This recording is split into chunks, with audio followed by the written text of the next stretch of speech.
Hashem Naase Wenasliach Alim La Litrufa. On revient au début du Alim Letrufa du livre. On va faire la lettre tête, numéro 9, qui a été écrite donc beaucoup plus tôt que ce qu'on a lu jusqu'à présent, en 1824, 5584. Et comme on est quand même la Iloula de Reb Zouché, on va piocher une phrase attribuée à Reb Zouché. Reb Zouché dit Anipoli. En fait, son vrai nom, son nom complet, c'était Rav Meshulam Zouchia ben Rav Eliezer me Anipoli. C'est le frère du Noam Elimelech.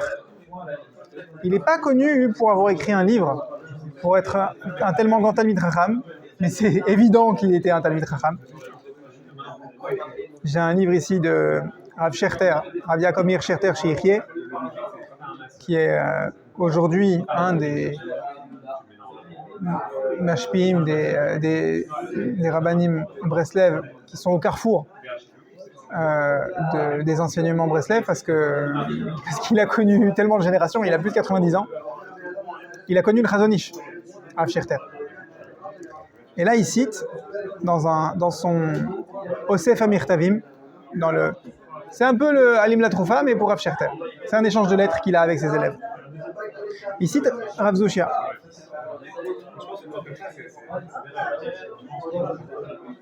Rav Zouchia, il dit sur le pasouk dans Mishlei, Lifne Shever Geon.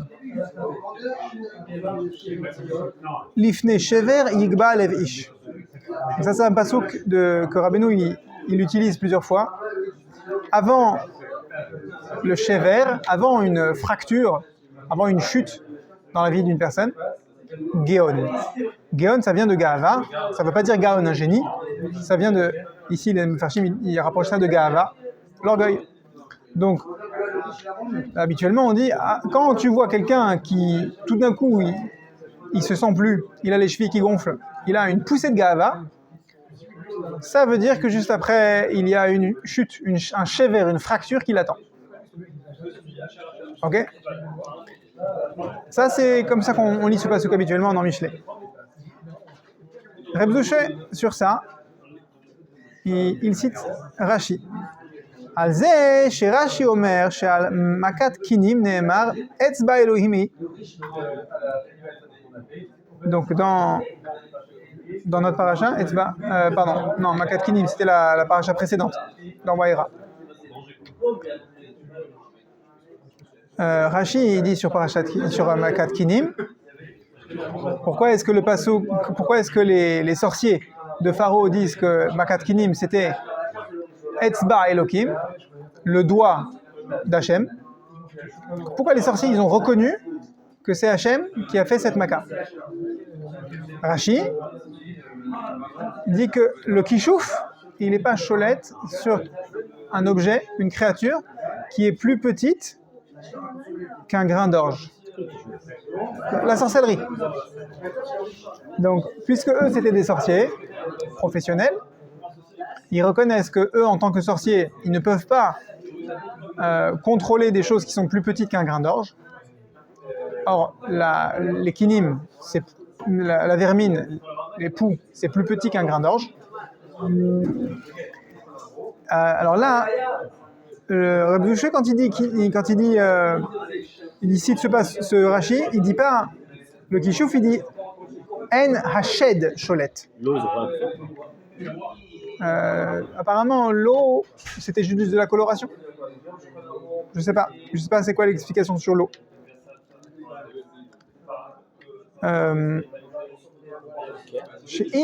Alors, sur ce Rashi-là, Reb Zouché, il a une explication. Il dit She'im adam machazik adayin et atzmo kis'aura od yachol hashed lishlot bo. Si quelqu'un il se considère comme valant, comme ayant une valeur supérieure à un grain d'orge, pas grand chose, hein. Alors sache que il se met en proie à la sorcellerie ou à un shed. Là dans les mots de Reb Zouché c'est un shed, un démon. Et si quelqu'un il se considère moins qu'un grain d'orge, alors la sorcellerie ou un démon ne peut pas avoir d'emprise sur lui. Et on sait que Reb Zouche, il était particulièrement attaché à ne pas se sentir orgueilleux de quelque manière que ce soit.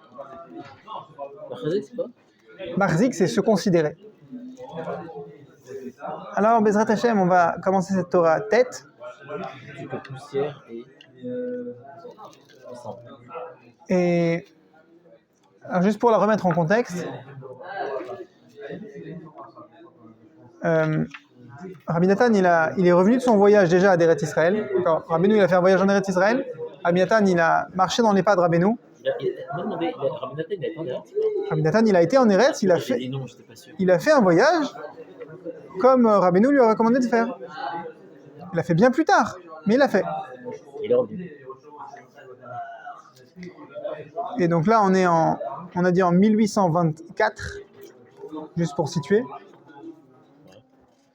Et dans la vie de Rabbi Nathan et de son fils, Rabbi Yitzhak, parce que c'est avec lui que les lettres sont échangées en grande partie, c'est un moment où Rabbi Yitzhak était marié à sa première épouse. Ils sont restés mariés un peu plus d'1 an. Et Rabbi Nathan avait insisté pour que Rabbi Yitzhak divorce. C'est surprenant parce que chez Breslev, on essaye, comme beaucoup à l'époque, de faire en sorte que le couple il tienne bon. Et qu'on dit au mari, travaille sur tes midotes. Mais sa première épouse, Rabbi Yitzhak, d'après Rav Kramer là, qui fait cette biographie, qui utilise beaucoup le Halim Litroufa et d'autres livres sur Rabbi Nathan, il ramène que la première épouse de Rabbi Yitzhak, elle était tout simplement immature. Elle n'était pas méchante, juste elle s'est mariée trop tôt. Elle n'était pas prête à la vie de femme mariée. Elle n'arrivait pas à tenir sa maison. Et le beau-père de Rabbi Yitzhak, le père de la Kala, il aimait beaucoup Rabbi Yitzhak. Il voulait le garder pour gendre. Et Rabbi Nathan, il est arrivé jusqu'à la ville où son fils habitait, Tcherkassy. C'est assez loin de la ville de Breslev où Rabbi Nathan habitait. Ah alors, ouais, c'est quand même quelques kilomètres de Breslev. Oui, parce que quand tu mets Ouman, tu mets Tcherkassy au Ouman. D'accord.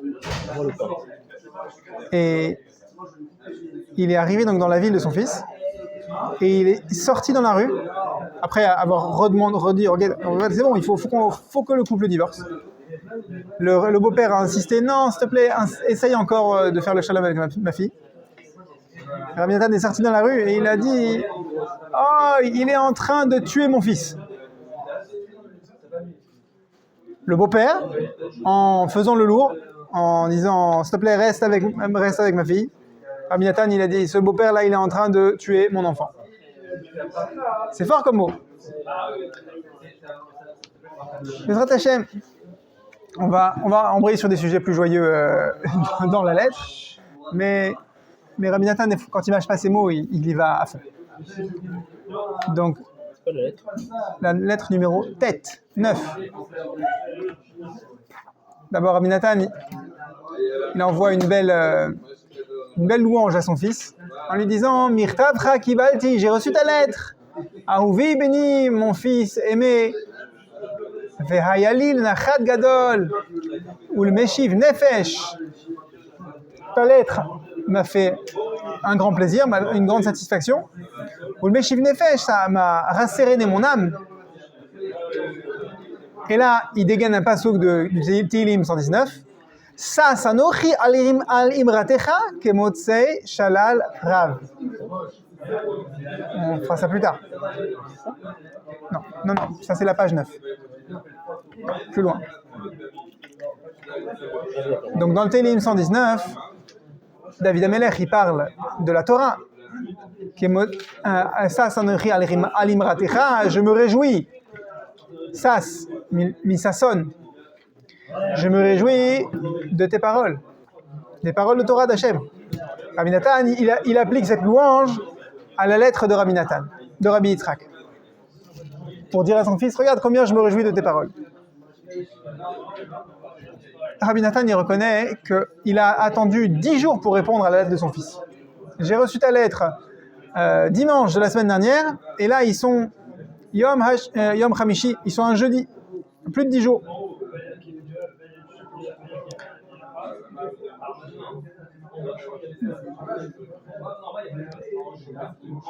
On va avancer au prochain paragraphe. Na ledaber od im Rabbi Mendel ve Rabbi Yeshaya sheyishlechu al kol panim ma de'efshar. Rabbi Nathan, il encourage son fils à collecter des fonds pour l'impression des livres que Rabbi Nathan est occupé à imprimer en ce moment. Il faisait l'écouté de Philote, et là il a dit qu'il en est à la Torah à la Tfila numéro 55, dans son écouté de Philote qui contient, je crois, 200 prières. Et il dit bien à son fils d'encourager les donateurs en leur disant,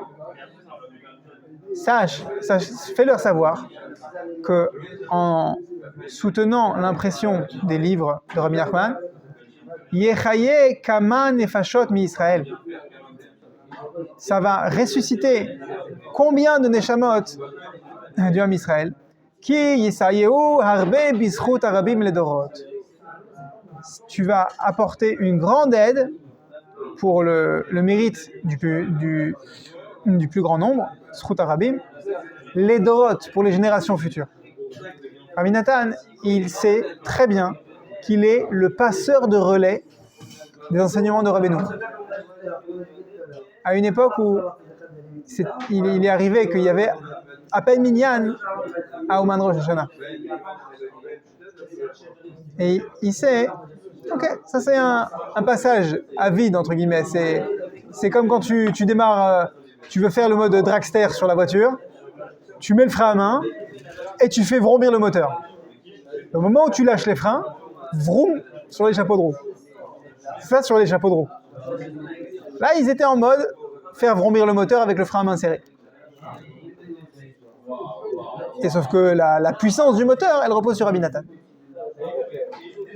Et ceux qui donnaient de l'argent pour faire imprimer les livres, c'est-à-dire pour acheter le papier et l'encre, et Rabbi Nathan lui-même, il actionnait la presse. C'est lui qui appuyait sur print. Sauf que c'était des plombs. C'était des caractères en plomb.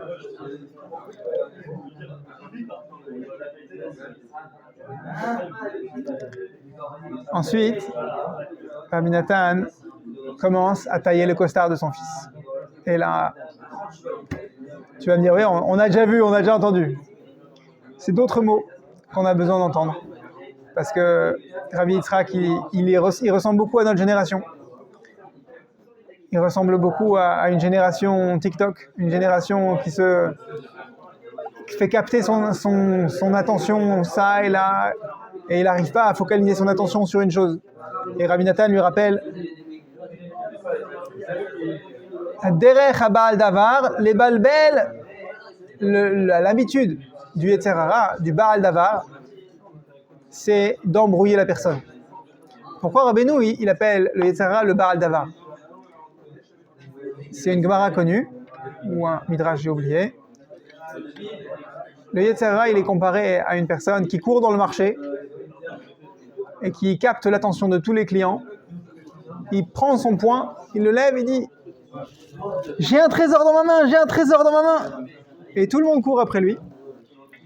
Et quand finalement les clients le rattrapent, il ouvre sa main et il montre qu'il n'a rien. Le Yetzer Hara, il nous fait croire que si on court après lui, après toutes les distractions qu'il nous propose, qu'on va trouver un trésor dans sa main. Et une fois qu'on l'a rattrapé, on a assouvi notre quête, on se rend compte qu'il y a Wallo. Donc l'habitude, la manière du mauvais penchant, c'est les valvel. C'est quoi ces outils de travail? Le Yetzer Hara. Les balbel, bemara, shechora, ve'atzvut, shel shav vehevel. C'est d'embrouiller la personne avec de la mara shechora, de la mélancolie, ou atzvut, de la tristesse. Mais pas une tristesse comme à Tisha B'Av. Et d'ailleurs, que c'est pas de la tristesse, à Tisha B'Av. Mais l'arme du Yetzer Hara, c'est de la tristesse de Shav, Ven et de Hevel. Donc Rabbi Nathan, il dénonce que la tristesse, c'est focalisé sur un objet qui est vain. Shave va Hevel. Asher marashora mazik lahem yoter me'akol.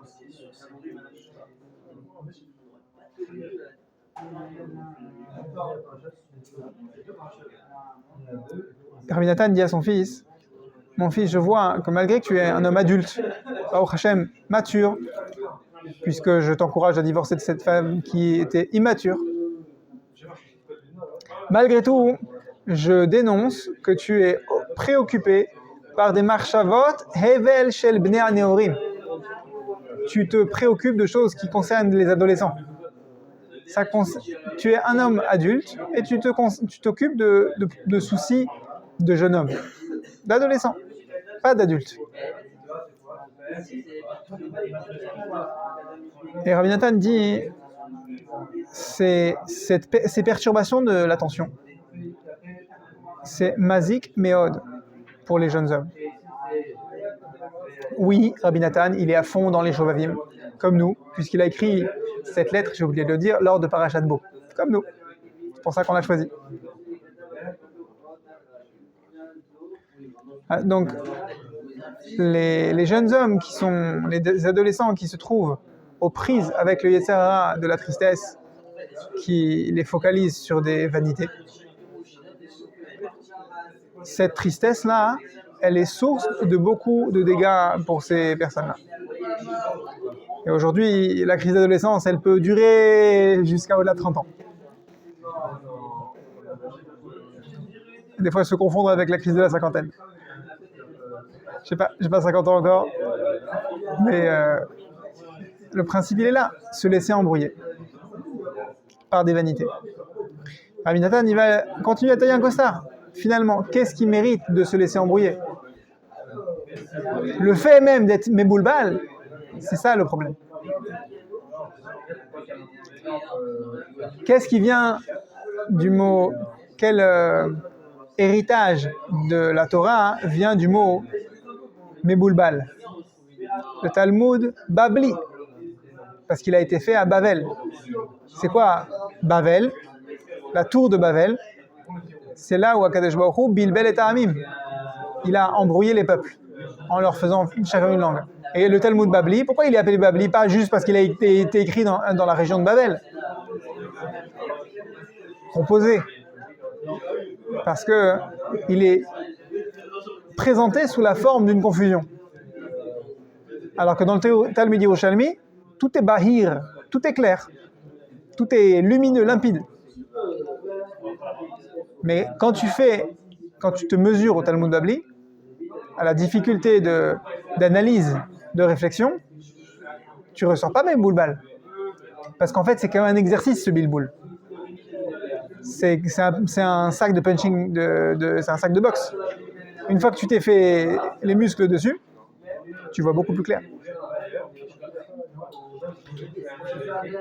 Et quand tu sais que tu n'as pas compris le Tosfot, tu sais que c'est qu'un exercice. Tu ne ressors pas embrouillé. Tu poses tes gants de boxe, de Gemara, et tu avances. Mais la Marash Hora, ce n'est pas un exercice. Elle nous attrape. C'est pour ça que c'est mazik. Yoter me'akol, dit Rabbi Nathan. C'est mazik, yoter me'akol. C'est le plus grand danger qui soit pour un jeune homme. Jeune homme, bnei haneorim, des jeunes femmes aussi. Aval nifleti alecha beni chavivi, mais je suis très étonné de toi, mon cher fils, mon fils chéri. Mahmadena, la pupille de mes yeux. Alacher ata mistakel alze. Je suis très étonné que tu regardes avec autant d'insistance, que tu appliques ton regard à la Marash Hora et à Tzvut. C'est bon. Combien tu vas regarder la tristesse?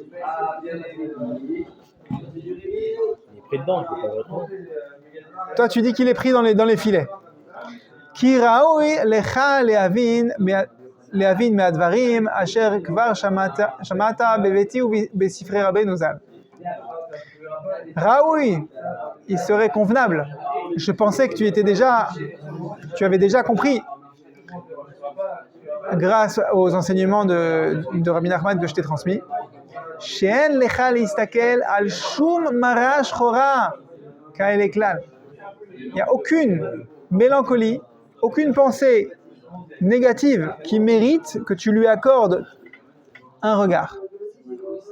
C'est quoi la différence entre Re'ia et Istaklut? Re'ia, c'est la vue. Quand tu vas à Disney et tu vas dans le monde des petits It's a small world after all, ouais, la chanson. Toi, tu vas pas voir les détails qui intéressent les enfants.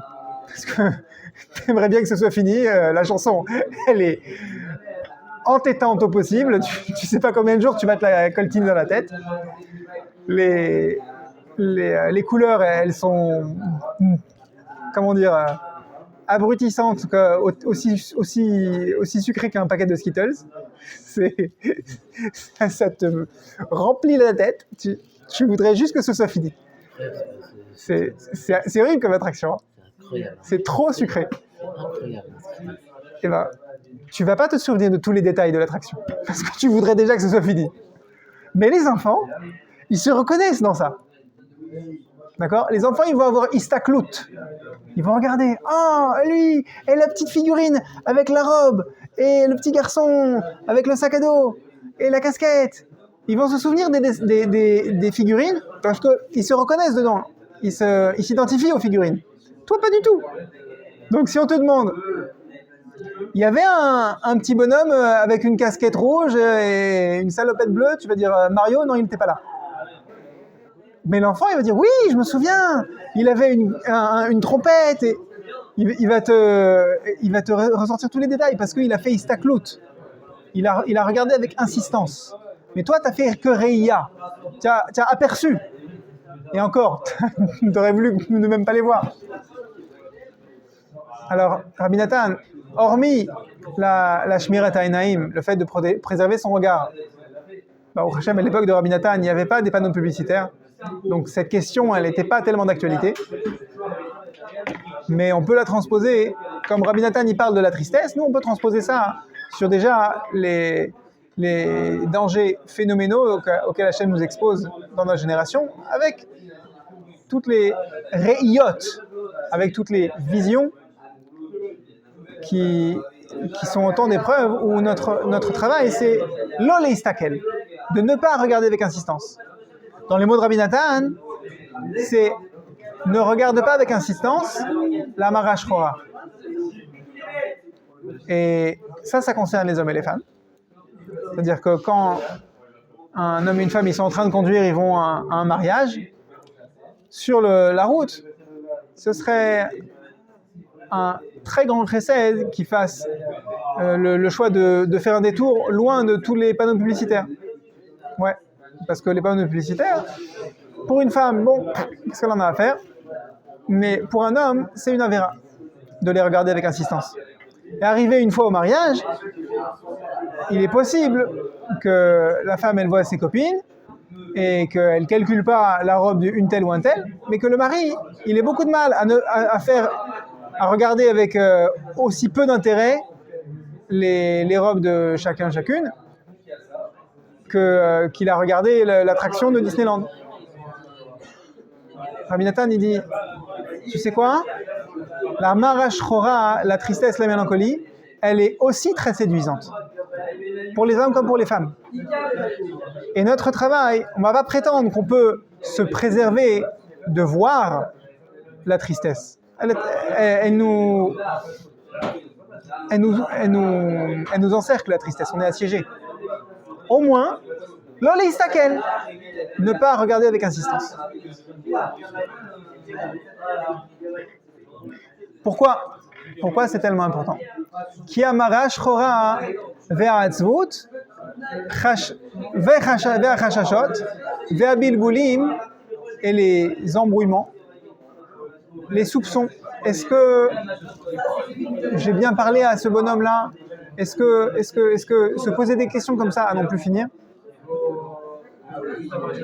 Mazikim meod meod, vehem mafsidim chas v'shalom yoter mikol hapgamim shebaolam. Cette tristesse, ces prises de tête, questionnement incessant. C'est pas le questionnement est-ce que j'ai fermé le gaz en sortant de la maison. C'est des questionnements qui n'ont ni queue ni tête. Ou alors, c'est des questionnements qui sont justifiés, mais qui ne sont pas justifiés à ce moment-là.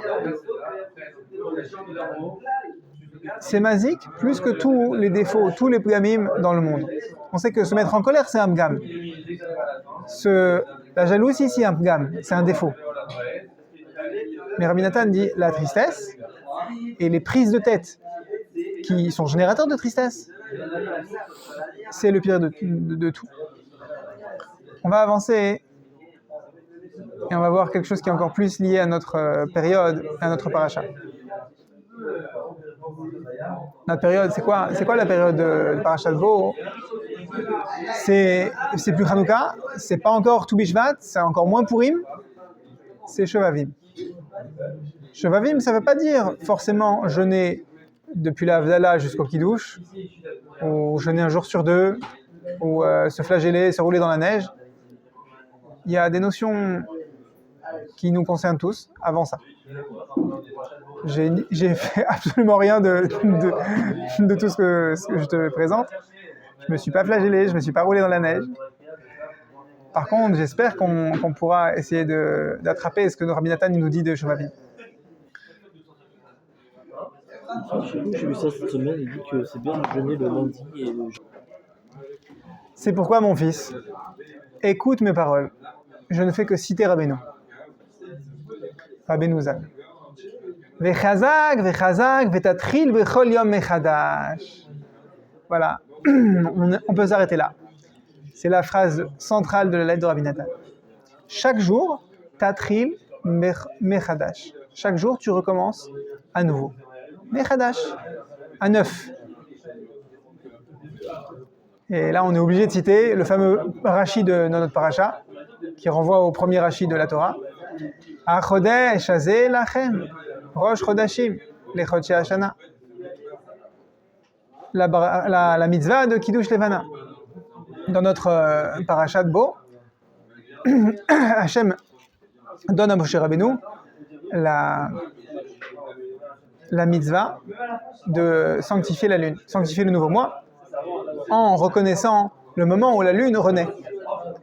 Et c'est une des 3 fois où Rashi ramène que Moshe Rabbeinu a Nitkasha Moshe Rabbeinu.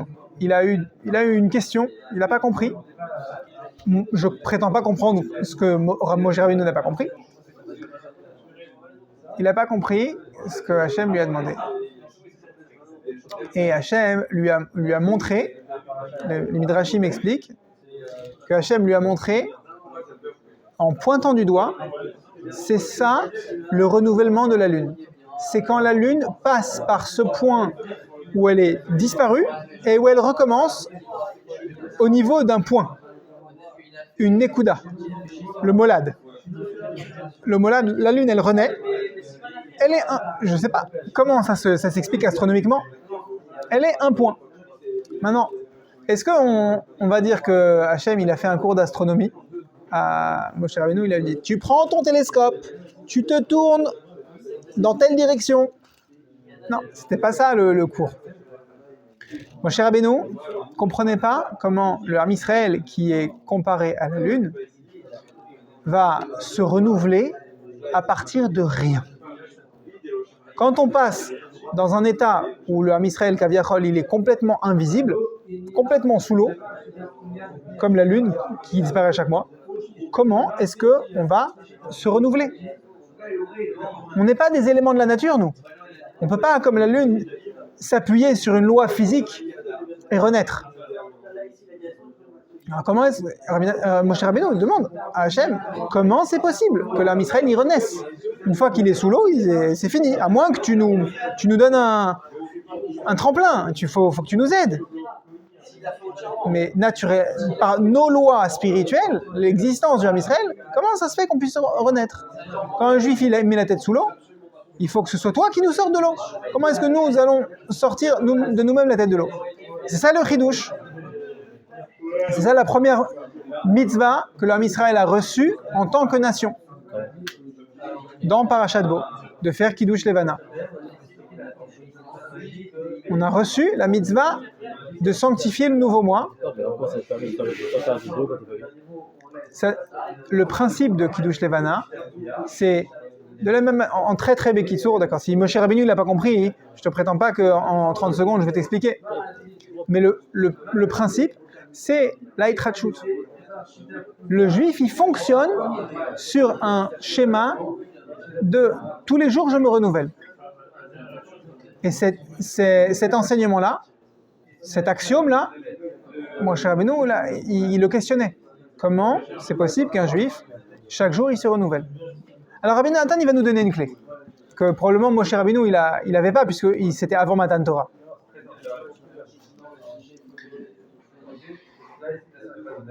Donc, Tatril bechol yom mechadash.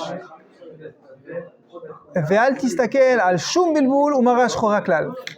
Et tu prends toute ta tristesse et tu ne la regardes pas. Tu détournes du regard. Mamash, comme une image que tu n'as pas le droit de regarder.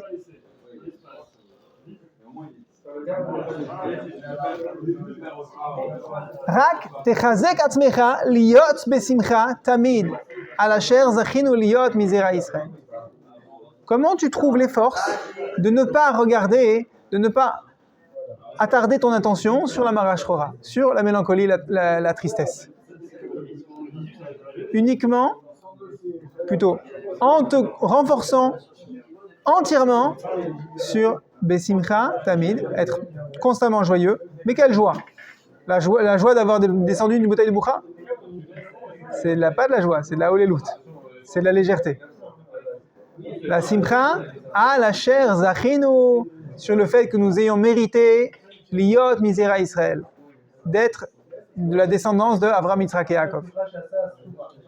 Goy Kadosh, une nation entière à qui Hachem a décerné la sainteté. Alors viens, on va fouiller un peu dans les lignes de Rabbi Nathan. Mais ça veut dire que c'est quoi la lune qui se renouvelle? Ça veut dire que quand t'as pas de ta'avot, la boisson, la bouffe, la clope, ça veut dire que finalement... La tristesse, c'est la mère des ta'avot. La mère, l'origine, la génératrice des défauts. C'est la tristesse. Donc, un bonhomme qui dit « Ouais, moi je suis pas accro à la cigarette. Je suis pas accro au sucre. » Ok, nous, tu es accro à la tristesse?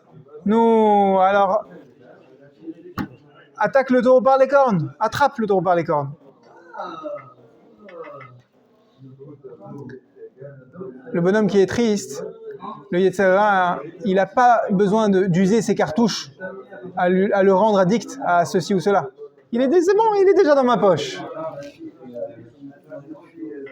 La lune, quand elle est pleine,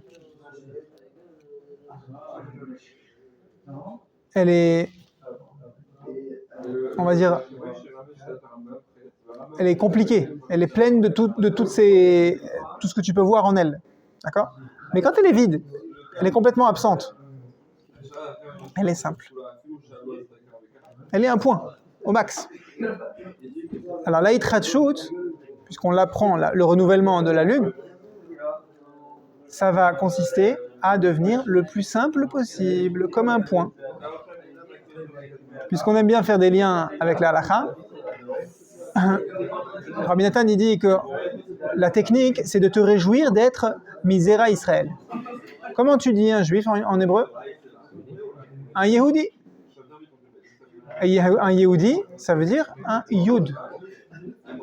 C'est à rapprocher du nom de la lettre Yud. Ok? En yiddish, on dit un Yid, donc ça s'entend encore mieux.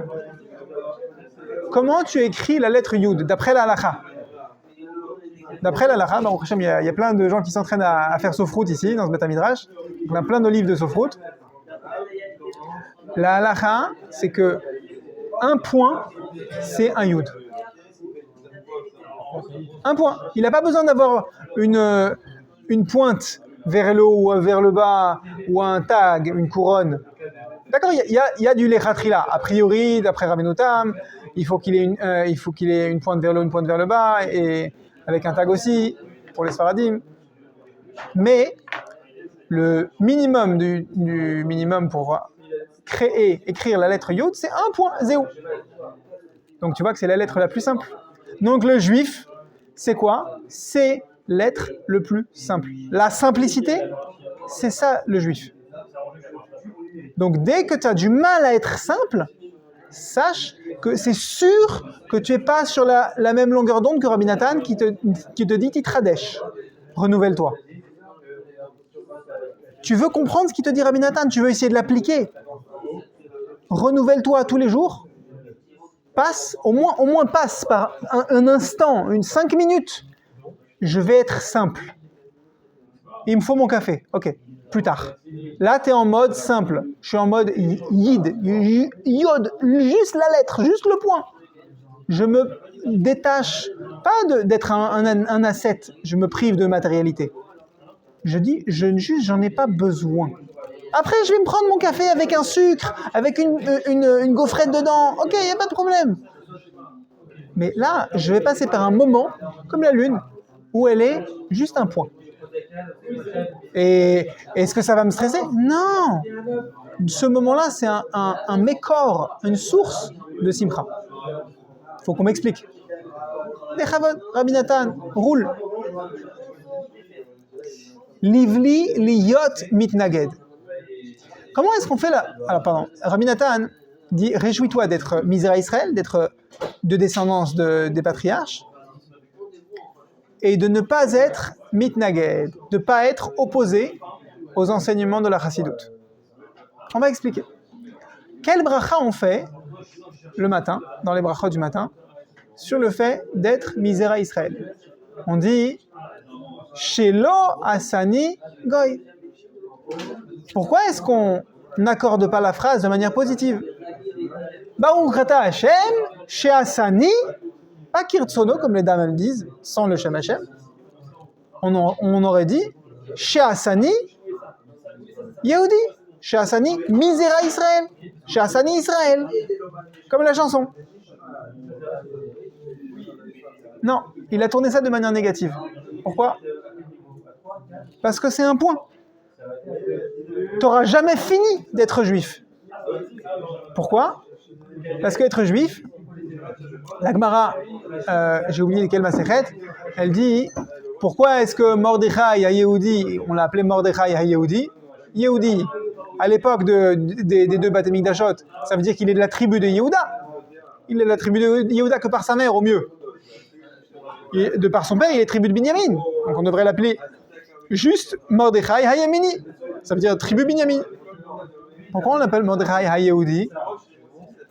La Gemara répond Kol hakofer ba'avodah zara nikra Yehudi.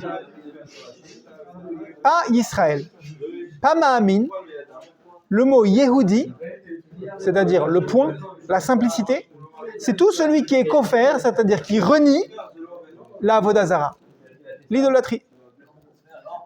Rien que tu repousses l'idolâtrie. On t'a pas demandé de faire des grandes constructions de simcha, d'être capable de faire des choses. Rien que refuse le mensonge. Et quand tu fais ça, tu es appelé Yehudi. Ce passage par la simplicité, comme la lune, la plus petite qui soit, ça se fait par le refus de la avodah zara, ou le refus d'être mitnaged. Je ne veux pas m'opposer aux enseignements de Rabbi Nachman, aux enseignements du Baal Shem Tov, aux enseignements de Tel Rebbe, aux enseignements du Ramchal, il n'y a pas que la chassidoute. Je ne veux pas être dans l'opposition. Juste pour clarifier un point ici chez Breslev, quand on entend le mot mitnaged, ça ne veut pas dire le clan des non-chassidim. Rabbeinu insiste beaucoup, il ne faut pas être mitnaged au Gaon de Vilna par exemple. Un chassid, il pourrait, combien de fois on entend des choses pas jolies, des chassidim qui se moquent des non-chassidim. Rabbeinu, il demande qu'on honore, qu'on chérisse tous les tzadikim.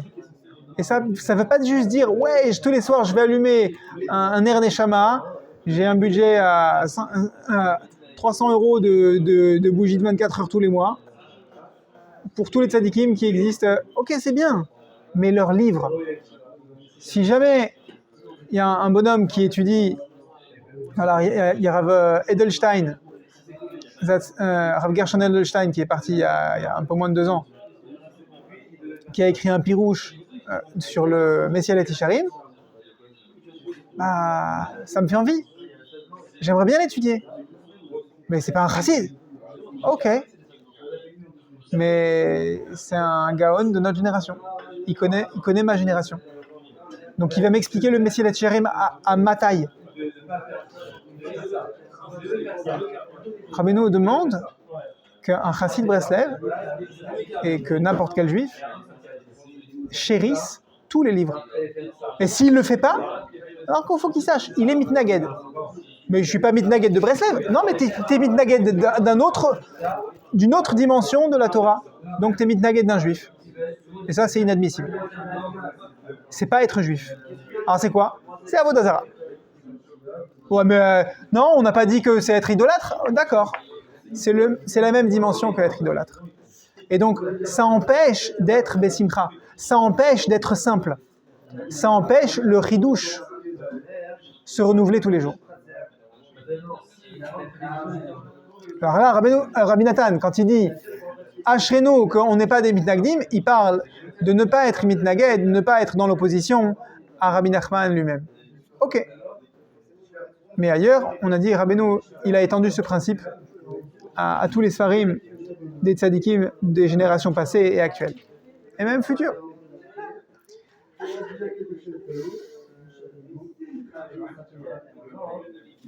Chez Hashem Yitbarach, Tamid Ohev Oti. Ah pardon, c'était pas ça les paroles. Chez Hashem Yitbarach Berachama Vesir Meitanu Masve Haivaron. Rabbi Nathan dit à son fils, heureux sommes-nous que Hashem nous a retiré Masve Haivaron, le masque de la cécité. Le masque qui aveugle, qui empêche de voir et de regarder justement les istakel, de regarder avec insistance les enseignements de Rabbi Nachman, qui sont noraïm, qui sont terrifiants de profondeur et d'efficacité. Et ces gens-là qui ont cette cécité, qui sont aveugles, parce que Hachem leur a mis un masque, dit Rabbi Nathan, Hem cholkim ou mitnagdim, ils sont en opposition, en dispute contre Rabbi Nachman, contre ses livres, contre les élèves, et les livres des élèves de chaque génération, comme justement sur la chanson Hashem Yitbarach Tamid Ohev Oti. En Eretz Israël, il y a un Talmid Chacham, le Rav d'une ville, dont je tairai le nom, qui a écrit une teshuva, une réponse halachique, pour questionner la validité de cette chanson de Elai Tzur, le Talmid de Rav Arush.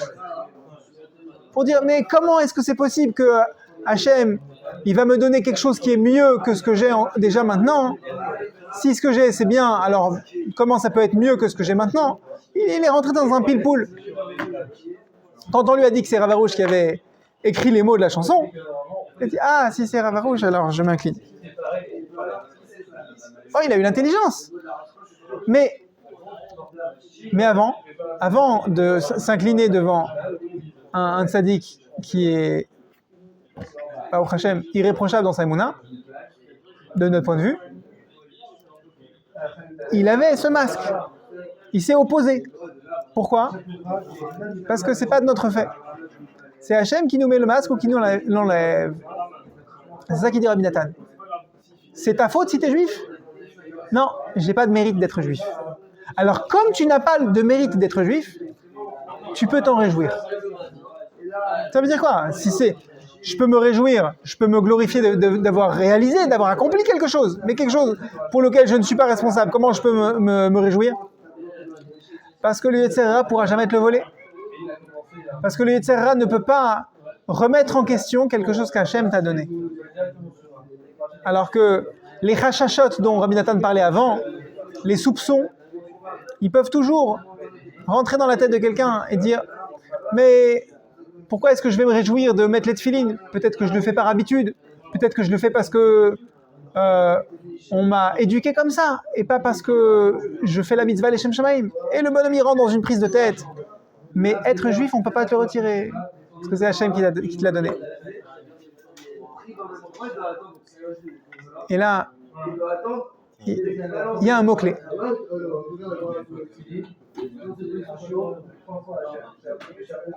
Baruch Hashem, asher hitzilanu mize, ve'ivdilanu minatoim. Tu connais la Kedusha des Sidra? Uva Letzion, Ulsha vefesha be'Yaakov. Uva Letzion Goel, Ulsha vefesha be'Yaakov. Et le deuxième paragraphe de Uva Letzion, c'est quoi? Baruch Elokeinu she'ivdilanu minatoim. Hachem nous a séparés des Toim. C'est quoi Toim? C'est ceux qui se taout, qui se trompent. Alors chez Breslev, il ne faut pas le prendre sur le ton de la moquerie, mais il y a une chanson comme ça. Baruch she'ivdilanu, heureux, merci Hachem, que tu nous as séparés de ceux qui se trompent parce qu'ils s'opposent à Rabbi Nachman. C'est ça les Toim. C'est ceux qui n'ont pas la Emouna dans les enseignements de Rabbi Nachman. Et dans notre paracha, on parle de la Makat Bechorot. À ce moment-là, dans les écrits du Harizal, dans la Uva Letzion, on dit Iratson shelo nira larik velo neled la behala. Que ce soit ta volonté Hachem, que nous ne fassions pas d'efforts, que on ne s'efforce pas, larik en vain, velo neled la behala, et que nous n'enfantions pas la behala dans la confusion. À ce moment-là, il faut toucher les tefilines, penser à ces tefilines. C'est quoi le lien entre l'enfantement, chez l'on, neled larik, et la Kedusha des Tfilin? Alors dans les Tfilin, il y a une paracha qui s'appelle Kadeshli Kol Bechor. Une paracha qu'on ne lit pas dans le Shema Israël. On peut la lire, il y en a qui ont le minag de la lire avec les Tfilin. Et dans notre paracha de Bo, il y a la plaie des premiers-nés. Alors, de manière très très succincte, c'est quoi se tromper? C'est quoi la pire tromperie qu'il puisse y avoir? On n'est pas là pour faire des records, pour faire des enchères. Comment peut-on se tromper le pire? Mais on l'a lu tout à l'heure. Rabbi Nathan, il a crié au scandale. Cet homme veut tuer mon fils. Parce qu'il se trompe.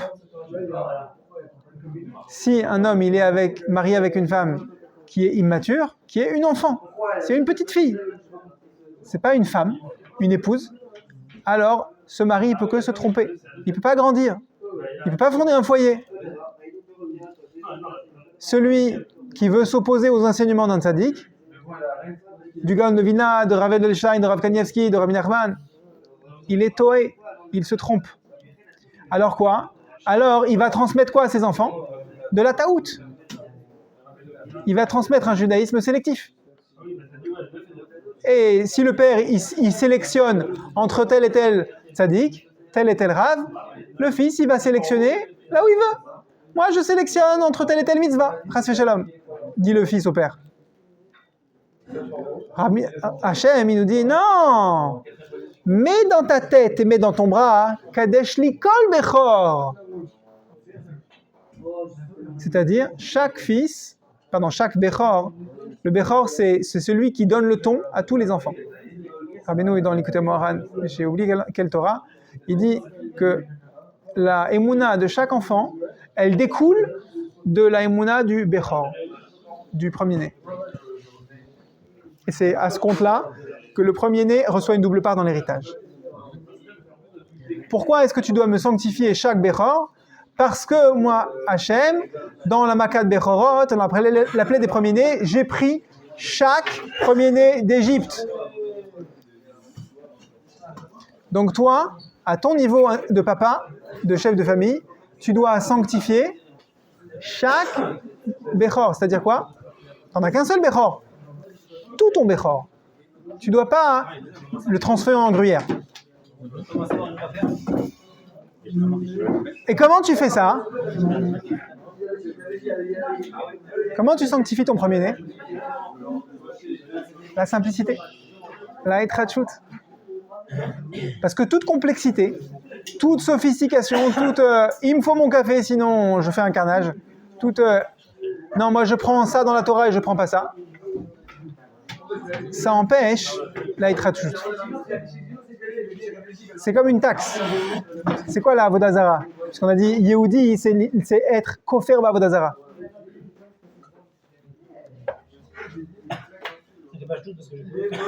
J'ai oublié quel Gemara. Encore. Rashi, il y a un passouk où David Amelech dit j'ai presque été idolâtre quand j'ai dû habiter en Chutz La'aretz. Et Rashi sur la Gemara qui commande ce passouk dit le fait d'habiter en Chutz La'aretz, ça fait que nos mitzvot sont de l'entraînement. Et donc en Chutz La'aretz, en dehors d'Eretz Israël, quand tu fais une mitzvah, le malach qui est préposé au pays où tu habites, il prend une taxe. Tu comprends quelque chose au malachim, toi? Bah, c'est ça. Si tu fais une mitzvah, tu dis oui, mais moi je fais cette mitzvah que quand j'ai eu mon café. Je veux bien faire Avat Israël, mais que avec les gens que j'aime bien.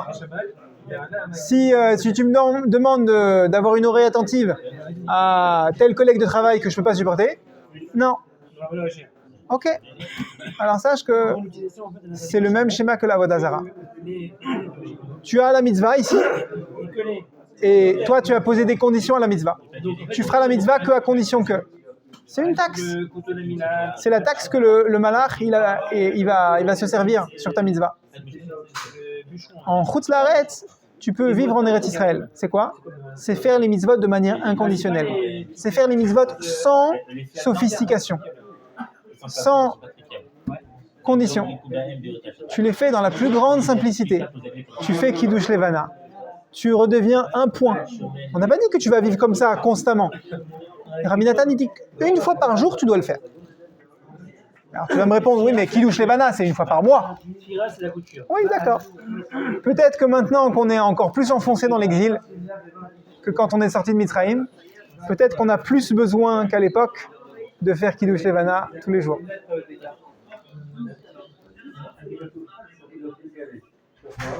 Comment il dit alors Rabbi Nathan, comment tu fais pour être Besimcha à la bonne mesure? Bevadai Ra'u lanu lismoach bazeh kol yaminu leolam besimcha atzuma. C'est évident. Bevadai Ra'u, il est convenable. On est redevable, on est censé nous réjouir chaque jour d'être misère à Israël. Shelo liet mitnaged. Bechol yamenu leolam, pour toujours.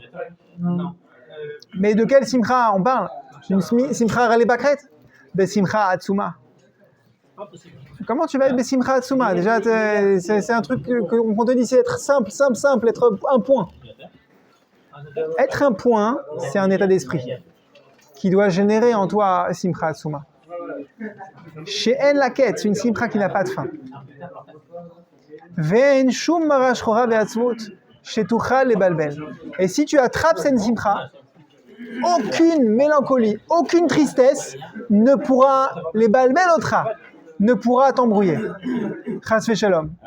Mi simcha zot leolam.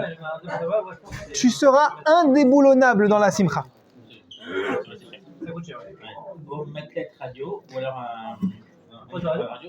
Ka'asher shamati ve'evanti mipiv hakadosh zal, comme j'ai compris de Rabbeinu dans les sichot, dans les conversations de Rabbeinu qui sont à la fin du Sefer Sipurei Maasiot.